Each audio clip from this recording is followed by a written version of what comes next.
Welcome to story time with Asma. بسم اللہ الرحمن الرحیم۔ حضرت ابراہیم اور حضرت اسماعیل علیہ السلام کی قربانی کا واقعہ۔ اللہ کی مدد کیسے ہوئی؟ اس قصے میں آپ کو وہ باتیں بتائی جائیں گی جو اکثر لوگوں کو نہیں معلوم۔ عید الاضحیٰ پہ ہم قربانی تو کرتے ہیں، لیکن ہم یہ قربانی کس وجہ سے کرتے ہیں، ہم میں سے بہت کم لوگ جانتے ہیں۔ اللہ جسے پیار کرتا ہے اسے آزماتا بھی ہے۔ ویسے ہی اللہ نے اپنے خلیل کو ایک رات خواب میں آواز سنائی، حضرت ابراہیم علیہ السلام میری راہ میں اپنی پیاری چیز قربان کر۔ حضرت ابراہیم علیہ السلام خواب کے بعد جیسے ہی بیدار ہوئے، سوچا کہ نبی کا خواب تو وحی کی مثال ہوتا ہے۔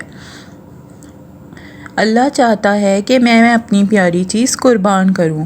آپ کے پاس جو اونٹ موجود تھے سب راہ خدا میں قربان کر دیے اور اللہ کا نام لے کر شکر کر کے آرام فرماتے ہیں۔ جیسے ہی آرام کرتے ہیں، خواب میں پھر سے آواز آتی ہے، ابراہیم اپنی پیاری سے پیاری چیز میری راہ میں قربان کر۔ ابراہیم علیہ السلام بیدار ہوئے تو سوچنے لگے کہ مجھے تو سب سے پیارا میرا فرزند حضرت اسماعیل علیہ السلام ہے۔ اللہ یہ دیکھنا تو نہیں چاہتا کہ مجھے اسماعیل سے زیادہ پیار ہے یا میں اپنے خالق سے زیادہ عشق کرتا ہوں۔ بس جیسے ہی یہ خیال ابراہیم علیہ السلام کے ذہن پر تھا، آپ نے ارادہ کر لیا کہ اسے راہ خدا میں قربان کروں گا۔ صبح اٹھ کے اپنی زوجہ بی بی ہاجرہ سے کہنے لگے، میرے بیٹے اسماعیل کو اچھا سا لباس پہنانا، آج میں نے اپنے دوست کی دعوت پر لے کر جاؤں گا۔ بی بی ہاجرہ خوش ہو کر بیٹے کو تیار کرنے لگیں اور اللہ کے نبی حضرت ابراہیم علیہ السلام حضرت اسماعیل علیہ السلام کو لے کر قربان گاہ کی طرف جانے لگے۔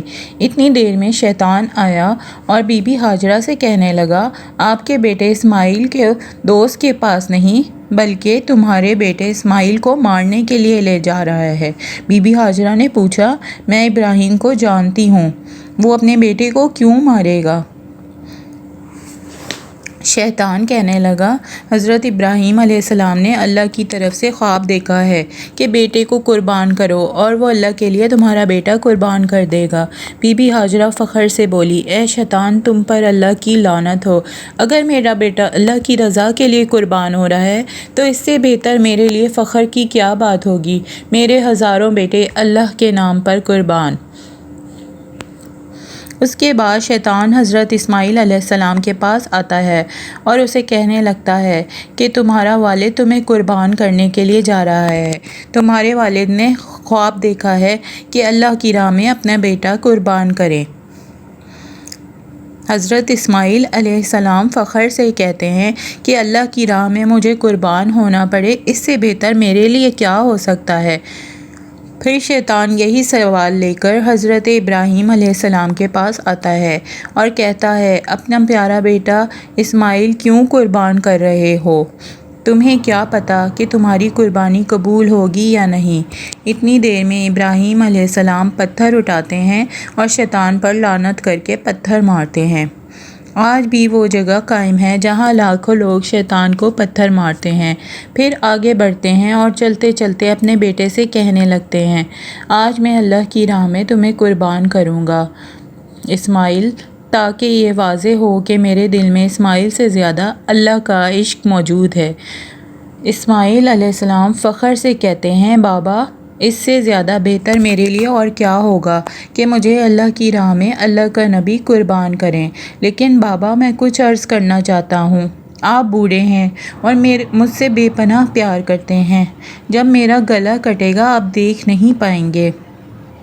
بابا میں یہ چاہوں گا کہ مجھے قربان کرنے سے پہلے آپ اپنی آنکھوں پر پٹی باندھ لیں اور میرے ہاتھ اور پاؤں رسی سے باندھ دیں۔ بس حضرت ابراہیم علیہ السلام نے حضرت اسماعیل علیہ السلام کے ہاتھوں اور پاؤں رسی سے باندھ دیے، پھر اپنی آنکھوں پر بھی پٹی باندھ لیتے ہیں اور چھری کو حضرت اسماعیل علیہ السلام کے گلے کے قریب کرتے ہیں اور آسمان کی طرف دیکھ کے فرماتے ہیں، اے اللہ، اگر تو مجھے ہزاروں اسماعیل عطا کرتا تو سب اسماعیل تیرے نام پہ قربان کرتا۔ یہ کہا اور جیسے ہی چھری کو پھیرنے لگے، اللہ نے جبرائیل کو حکم دیا کہ جا اور جنت سے ایک خوبصورت جانور لے کے اسماعیل کی جگہ پیش کر۔ ابراہیم اپنے بیان میں کامیاب ہوا ہے، اور وہاں ابراہیم علیہ السلام چھری پھیرتے پھیرتے جب خون بہنے لگا، اللہ کا شکر کرنے لگے، اور جیسے ہی آنکھوں سے پٹی کو جدا کیا تو کیا دیکھتے ہیں، اسماعیل علیہ السلام صحیح و سالم ان کے ساتھ کھڑے ہیں، اور قربان گاہ میں ایک جانور اللہ کی راہ میں قربان ہو چکا ہے۔ اور پھر غیب سے آواز آنے لگی، اے ابراہیم، تیرے اس عمل کو تا قیامت رکھا جائے گا، اور تیری اس سنت کو ایمان والے ہر سال یاد کریں گے اور اللہ کی راہ میں قربانی پیش کریں گے۔ حضرت ابراہیم علیہ السلام کی سنت پر عمل کرتے ہوئے آج بھی پوری دنیا میں اس دن کو عید الاضحیٰ کے نام سے یاد کیا جاتا ہے۔ سلام ہو نبی حضرت اسماعیل علیہ السلام پر، اور حضرت ابراہیم علیہ السلام پر بھی سلام ہو۔ جزاک اللہ۔ اگر آپ کو یہ قصہ پسند آیا ہے تو please like, share and subscribe my channel. Thank you.